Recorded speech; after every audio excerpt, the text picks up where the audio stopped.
Jobo knyga, 36 skyrius.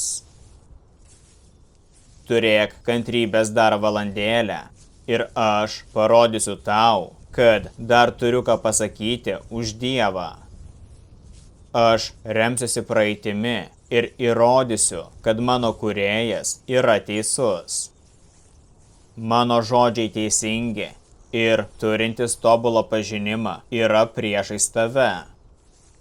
Dievas yra galingas ir stiprus, tačiau neniekina nieko. Jis nepalieka nedorėlio gyvo, bet apgina nuskriaustojo teisės. Jis netitraukia nuo teisiųjų savo akių, bet su karaliais pasodina soste, įtvirtina ir išaukština juos. Jei jie sukaustomi grandinėmis ir priespaudos metu surišami virvėmis, tai jis parodo jiems jų darbus ir nusikaltimus. Dievas atveria jų ausis pamokymui ir įsako atsisakyti nusikaltimų. Jei jie paklauso ir tarnauja jam, praleis savo dienas klestėdami ir metus besidžiaugdami. Bet jei jie nepaklūsta, pražus nuo kardo, mirs neįgavę išminties. Veidmainiai kaupia širdyje rūstybę, jie nesišaukia jo, net būdami surišti. Tokie miršta jaunystėje, jų gyvenimas tarp netirųjų. Jis išgelbsti vargšą iš jo vargo ir atveria jam ausis priespaudos metu. Jis ir tave išlaisvintų ir nuklotų tau stalą gerybėmis. Tu susilaukiai nedorėlio bausmės, teismas ir teisingumas pasiekė tave.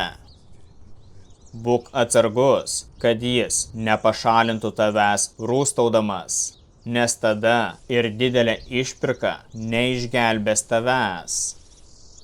Ar jis atsižvelgs į tavo turtus? Ne, nei į auksą, nei į tavo galybę.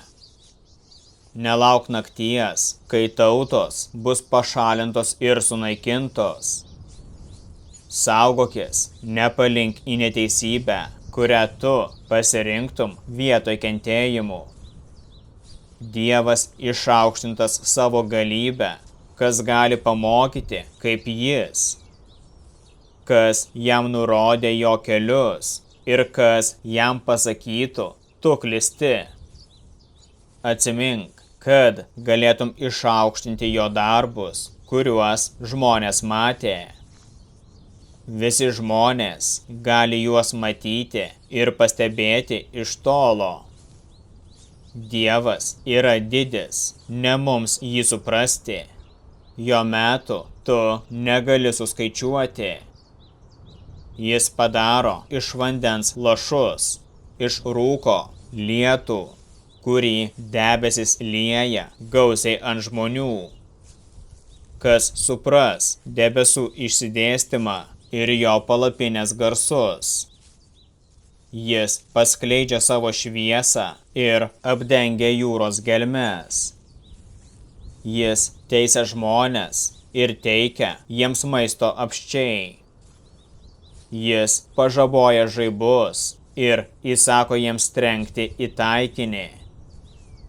Griaustinis praneša apie tai ir gyvuliai jaučia, kas vyksta.